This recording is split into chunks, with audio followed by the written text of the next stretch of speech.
എല്ലാവർക്കും സുഖമാണെന്ന് വിശ്വസിക്കുന്നു. ഡെയിലി അപ്ഡേറ്റിലേക്ക് എല്ലാ ആളുകൾക്കും സ്വാഗതം. നാളെ ജൂലൈ 6-ാം തീയതി തുറന്നുള്ള ദിവസങ്ങളിലും നിങ്ങൾ ശ്രദ്ധിക്കേണ്ട വളരെ പ്രധാനപ്പെട്ട കാര്യങ്ങളാണ് ഈ ഒരു വീഡിയോയിൽ വ്യക്തമാക്കുന്നത്. വീഡിയോയുടെ വിശദാംശങ്ങളിലേക്ക് കടക്കുന്ന മുമ്പ് കൂടുതൽ ആളുകളിലേക്ക് ഇൻഫർമേഷൻ എത്താൻ ഷെയർ ചെയ്യുക, ലൈക്ക് ചെയ്യുക, ഫേസ്ബുക്കിലൂടെ കാണുന്ന ആളുകൾ ഫോളോ ചെയ്യുക. വീഡിയോയുടെ വിശദമായ വിവരങ്ങളിലേക്ക് വരാം. ആദ്യത്തെ കാര്യം, സംസ്ഥാനത്ത് ജൂൺ മാസത്തെ പെൻഷൻ വിതരണം പൂർത്തിയായി. ജൂലൈ മാസത്തെ പെൻഷൻ ഈ മാസം 23-ാം തീയതി മുതൽ ഉണ്ടാകും. 21-ാം തീയതിയാണ് സംസ്ഥാനത്ത് കടമെടുപ്പുണ്ടാകുക. അതിനുശേഷമാണ് ജൂലൈ മാസത്തെ ക്ഷേമ പെൻഷൻ ലഭിക്കുക. 2000 രൂപ തന്നെയാണ് പെൻഷൻ ലഭിക്കുക. 3000 ലഭിക്കും എന്ന തരത്തിലുള്ള പ്രചരണം, അല്ലെങ്കിൽ പെട്ടെന്ന് കൂട്ടും എന്ന തരത്തിലുള്ള പ്രചരണം ശരിയല്ല. വേഗത്തിൽ കൂട്ടാനുള്ള നടപടി സർക്കാർ ആലോചിക്കും. നിലവിലെ സാഹചര്യത്തിൽ അതിന് സാധിക്കില്ല എന്ന് മുഖ്യമന്ത്രി വ്യക്തമാക്കിയിട്ടുണ്ട്. ഏറ്റവും കുറഞ്ഞത് 6 മാസത്തിലെങ്കിലും പെൻഷൻ 100 രൂപ പോലും കൂട്ടില്ല, 2000 തന്നെയാണ് ലഭിക്കുക. മഹാത്മാഗാന്ധി ദേശീയ തൊഴിലുറപ്പ് പദ്ധതി മാറ്റി BBG റാംജി പദ്ധതി രാജ്യത്ത് ഉദ്ഘാടനം ചെയ്യപ്പെട്ടു. സ്വകാര്യ ഭൂമിയിൽ ഇനി തൊഴിൽ ഇല്ല എന്ന പ്രധാനപ്പെട്ട മാറ്റത്തോടെ നിരവധി മാറ്റങ്ങളാണ് പദ്ധതിയിൽ പ്രഖ്യാപിച്ചിട്ടുള്ളത്. മാത്രമല്ല, തൊഴിലാളികളുടെ വേതനം കൂട്ടുകയും 125 ദിവസത്തെ തൊഴിൽ ദിനം വാഗ്ദാനവും ഉണ്ട്. കേരളത്തിലുള്ള തൊഴിലാളികൾക്ക് ഇനി മുതൽ 401 രൂപയാണ് ലഭിക്കുക. നേരത്തെ ഇത് കേന്ദ്രത്തിന്റെ മാത്രം പദ്ധതിയായിരുന്നു എങ്കിൽ ഇത് ഇനി സംസ്ഥാനത്തിന്റെ കൂടി പദ്ധതിയാണ്. കേന്ദ്ര പദ്ധതി കേന്ദ്രാവിഷ്ഠിത പദ്ധതിയായപ്പോൾ 60% വിഹിതം കേന്ദ്രവും 40% വിഹിതം സംസ്ഥാനവും വഹിക്കണം. നേരത്തെ ഇത് പൂർണ്ണമായും കേന്ദ്രമായിരുന്നു ഫണ്ട് ചെലവഴിച്ചിരുന്നത്.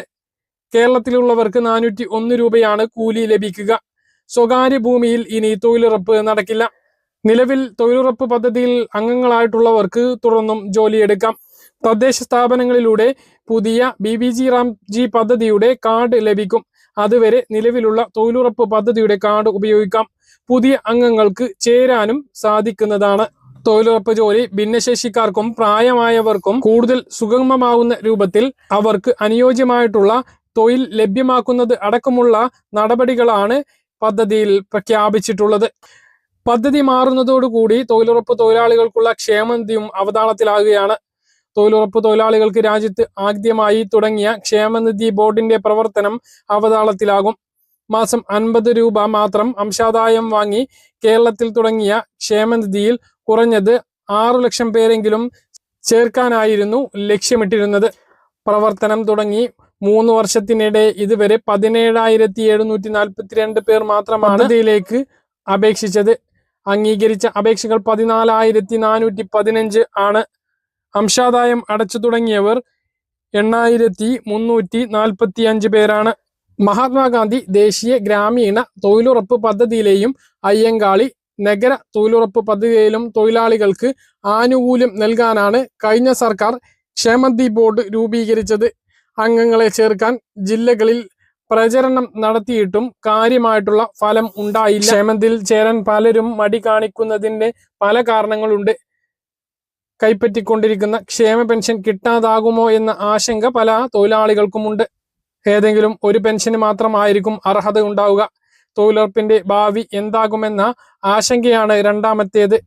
നിലവിലുണ്ടായിരുന്നതിൽ നിന്നും വ്യത്യസ്തമായി പദ്ധതിയിലെ മാറ്റം ജോലി ഇല്ലാതാക്കുമോ എന്ന ആശങ്ക പല തൊഴിലാളികൾക്കുമുണ്ട്. മറ്റൊരു പ്രധാനപ്പെട്ട അറിയിപ്പ് നമ്മൾ കഴിഞ്ഞ ദിവസം പറഞ്ഞതാണ്. ഇനി കുറച്ച് ദിവസങ്ങളാണ് മുൻഗണനാ വിഭാഗം റേഷൻ കാർഡിന് അപേക്ഷിക്കാനുള്ളത്. ഒഴിവാക്കൽ മാനദണ്ഡങ്ങളിൽ ഉൾപ്പെടാത്ത നീല, വെള്ള റേഷൻ കാർഡുള്ളവർക്ക് മുൻഗണനാ റേഷൻ കാർഡായ പിങ്ക് റേഷൻ കാർഡ് കിട്ടുന്നതിന് വേണ്ടിയിട്ടുള്ള അപേക്ഷ 17-ാം തീയതി വരെയാണ്. നിലവിൽ 1000 സ്ക്വയർ ഫീറ്റ് വീട്, 1 ഏക്കറിലധികം ഭൂമി, സ്വന്തമായി ആവശ്യത്തിനുള്ള 4 ചക്ര വാഹനം ഉണ്ടെങ്കിൽ BPL കാർഡിന് അർഹതയില്ല. ഈ മാനദണ്ഡം മാറ്റാനുള്ള തയ്യാറെടുപ്പിലാണ് സംസ്ഥാന സർക്കാർ. നിലവിൽ അപേക്ഷ വിളിക്കുമ്പോൾ കൃത്യമായിട്ടുള്ള അപേക്ഷകർ കുറവായതിനാലാണ് ഈ ഒരു തീരുമാനത്തിലേക്ക് സംസ്ഥാന സർക്കാർ കടക്കുന്നത്. നിലവിൽ സംസ്ഥാനങ്ങൾക്ക് കേന്ദ്രം BPL അഥവാ മുൻഗണനാ വിഹിതം അനുവദിച്ച് നൽകിയിട്ടുണ്ട്. അത് കൃത്യമായിട്ട് നികത്തിയിട്ടില്ല എങ്കിൽ ആ കോട്ട കേന്ദ്ര സർക്കാർ കട്ടാക്കും. അത് മറികടക്കാനാണ് സംസ്ഥാന സർക്കാർ മാനദണ്ഡങ്ങൾ പുതുക്കാൻ വേണ്ടി തീരുമാനിച്ചിട്ടുള്ളത്. ഭക്ഷ്യ വകുപ്പ് മന്ത്രി അനൂപ് ജേക്കബ് ആണ് ഇതിന്റെ നടപടികൾക്ക് തുടക്കമിട്ടിട്ടുള്ളത്. നിലവിലെ സാമൂഹിക സാഹചര്യങ്ങൾ കണക്കിലെടുത്ത് 1200 സ്ക്വയർ ഫീറ്റ് വരെ വിസ്തീർണമുള്ള വീട്, 800cc വരെയുള്ള കാറ് അല്ലെങ്കിൽ സ്വന്തമായി ആവശ്യത്തിനുള്ള 4 ചക്ര വാഹനം, കൃഷിയോഗ്യമല്ലാത്ത 1 ഏക്കറിലധികം ഭൂമി ഉള്ളവരെയും മുൻഗണനാ പട്ടികയിൽ ഉൾപ്പെടുത്താനാണ് പുതിയ തീരുമാനം. 2017 അവസാനമായി പുതുക്കിയത്. അതിന്റെ അടിസ്ഥാനത്തിലാണ് 1000 സ്ക്വയർ ഫീറ്റ് വീടും വാഹനവും ഒക്കെ ഉൾപ്പെട്ടിട്ടുള്ളത്. അതാത് സംസ്ഥാനങ്ങളുടെ സാഹചര്യം അനുസരിച്ച് ഇതിൽ മാറ്റം വരുത്താൻ സംസ്ഥാന സർക്കാരിന് അധികാരമുണ്ട്. അപ്പോൾ 1000-ന് മുകളിൽ വീടുള്ളവരും ഇനി ആ കാരണം കൊണ്ട് BPL റേഷൻ കാർഡ് കിട്ടാതിരിക്കില്ല എന്നുള്ളതാണ്. അപേക്ഷ കഴിയുമെങ്കിൽ എല്ലാവരും നൽകാൻ വേണ്ടി ശ്രദ്ധിക്കുക. അപ്പോൾ മുൻഗണനാ റേഷൻ കാർഡിന് കൂടുതൽ ആളുകൾക്ക് ലഭിക്കും എന്നുള്ളതാണ് ഏറ്റവും പ്രധാനമായിട്ട് ഓർമ്മിപ്പിക്കാനുള്ളത്. ട്രോളിംഗ് നിരോധനം നിലനിൽക്കുന്ന സാഹചര്യത്തിൽ സംസ്ഥാനത്ത് മത്സ്യത്തിന് പുറമെ ബീഫിനും ചിക്കനും പച്ചക്കറിക്കും വില കൂടുതലാണ്. എന്നാൽ ഈ ഒരു അവസ്ഥയിൽ പല സ്ഥലങ്ങളിലും സുനാമി ഇറച്ചി അന്യസംസ്ഥാനങ്ങളിൽ നിന്നും എത്തുന്നുണ്ട് എന്ന വിവരം 2017 മുതൽ റിപ്പോർട്ട് ചെയ്യുന്നുണ്ട്. ഈ അടുത്ത ഇടെയായി നമ്മുടെ സംസ്ഥാനത്ത് വിവിധ ഇടങ്ങളിൽ നിന്നും സുനാമി ഇറച്ചി പിടിച്ചെടുക്കുകയും ഭക്ഷ്യസുരക്ഷാ വകുപ്പ് നടപടിയെടുക്കുകയും ചെയ്തിട്ടുണ്ട്. ഇത്തരം സംഭവങ്ങളിൽ പിടിച്ചെടുക്കുന്നതും നടപടിയെടുക്കുന്നതും വളരെ ചുരുക്കമാണ്. അടുത്ത കാലത്ത് സംസ്ഥാനത്ത് ഭക്ഷ്യ വിഷബാധ മൂലം ആളുകൾ മരണപ്പെടുന്ന സാഹചര്യത്തിൽ സംസ്ഥാനത്തുടനീളം പരിശോധനകൾ ശക്തമാക്കുകയാണ് ഭക്ഷ്യസുരക്ഷാ വകുപ്പ്. ഏതാനും ദിവസങ്ങൾക്ക് മുമ്പ് ഇത്തരം പരിശോധനയിൽ സുനാമി ഇറച്ചി പിടിച്ചെടുത്തു എന്ന വാർത്തകളും വന്നിരുന്നു. എന്നാൽ എന്താണ് സുനാമി ഇറച്ചി എന്നതിനെക്കുറിച്ച് അധികം ആർക്കും അറിയില്ല. ഇതെന്താണ്, ഇത് കഴിച്ചാലുള്ള പ്രശ്നങ്ങൾ എന്തൊക്കെയാണ് എന്നുള്ളതൊക്കെ വ്യക്തമാക്കുകയാണ് വീഡിയോയിൽ. മാംസാഹാരം കഴിക്കുന്ന ആളുകൾ നിർബന്ധമായും അറിഞ്ഞിരിക്കേണ്ട കാര്യമാണിത്. എന്താണ് സുനാമി ഇറച്ചി എന്നുള്ളത് ആദ്യം നോക്കാം. സംസ്ഥാനത്ത് 2 തരത്തിലുള്ള മാംസം ലഭ്യമാണ് എന്നുള്ളതാണ് ഇതുവരെയുള്ള റിപ്പോർട്ടുകൾ. ഒന്ന്, വൃത്തിയുള്ള സ്ഥലത്ത് കൃത്യമായ മാനദണ്ഡങ്ങൾ പാലിച്ച് കശാപ്പ് ചെയ്യുന്ന ഫ്രഷ് ആയതും കൃത്യമായി ഫ്രഷ് ചെയ്തതുമായ മാംസം. 2, ചത്ത മൃഗങ്ങളുടെ അടക്കം ഇറച്ചി അപകടകരമായി വിപണിയിൽ എത്തിക്കുന്നത്. ഇവ ശരിയായ രീതിയിൽ കശാപ്പ് ചെയ്യാത്ത മൃഗങ്ങളുടേതോ ശാസ്ത്രീയമായി ഫ്രീസ് ചെയ്യാത്ത ഇറച്ചി എന്നിവയാണ് സുനാമി ഇറച്ചി എന്ന് പറയുന്നത്. എന്നാൽ കോഴിയുടേതോ കാലിയുടേതോ മറ്റു തരത്തിലുള്ളതോ മാംസങ്ങൾ എല്ലാം ഇതിൽ ഉൾപ്പെടുന്നു. അസുഖം മൂലം ചത്തുപോയ മൃഗങ്ങളുടെ ഇറച്ചി വരെ ഈ ഇനത്തിൽ ഉൾപ്പെടുന്നു. ഇത് പലപ്പോഴും പൊതു വിപണിയിലല്ല വിൽക്കുന്നത്. ഹോൾസെയിലായി ഹോട്ടലുകളിലും ഭക്ഷ്യ വിഭവങ്ങൾ ഉണ്ടാക്കുന്ന സ്ഥലങ്ങളിലുമാണ് എത്തിക്കുന്നത്. താരതമ്യേന പകുതിയോ അതിൽ കുറവോ ആണ് സുനാമി ഇറച്ചിയുടെ വില. വില കുറവാണ് എന്നുള്ളത് കൊണ്ട് തന്നെയാണ് ഇതിന്റെ വിൽപ്പന വ്യാപകമായി നടക്കുന്നത്. എന്നാൽ ഇത് കഴിക്കുന്നത് വളരെ ഗുരുതരമായിട്ടുള്ള ആരോഗ്യ പ്രശ്നങ്ങൾ ഉണ്ടാക്കും.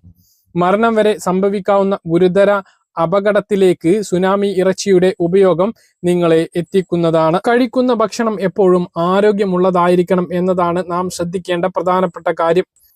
ഏകദേശം 20 ലക്ഷത്തിൽ കൂടുതൽ മാംസ വിഭവങ്ങളാണ് കേരളത്തിൽ ഒരു വർഷം തീന്മേശയിൽ എത്തുന്നത്. ഇതെല്ലാം എത്രത്തോളം ആരോഗ്യകരമാണ്, എത്രത്തോളം ശുദ്ധമാണ് എന്ന കാര്യം നമ്മുടെ രോഗങ്ങളുടെ കണക്കിൽ തന്നെ വ്യക്തമാണ്. ആരോഗ്യം നശിപ്പിക്കുന്ന ഇത്തരം കാര്യങ്ങൾ കൃത്യമായി മനസ്സിലാക്കി വേണം സുനാമി മീറ്റാണോ ഫ്രഷ് മീറ്റാണോ എന്ന് തിരിച്ചറിഞ്ഞ് ഉപയോഗിക്കുന്നത്. ഒരു കാലത്ത് ജന്തുജന്യ രോഗങ്ങൾ നമ്മുടെ നാട്ടിൽ വളരെയധികം കുറവായിരുന്നു. എന്നാൽ ഈ അടുത്ത കാലത്ത് ഏറ്റവും കൂടുതൽ ആളുകൾക്ക് ബാധിക്കുന്നത് ജന്തുജന്യ രോഗങ്ങൾ തന്നെയാണ്.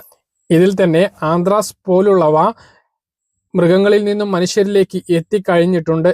ഇതിനെല്ലാം പുറകിൽ സുനാമി മീറ്റ് പോലുള്ള മാംസ ആഹാരങ്ങളുടെ പങ്ക് നിസ്സാരമല്ല എന്നതാണ് നമ്മൾ മനസ്സിലാക്കേണ്ട കാര്യം.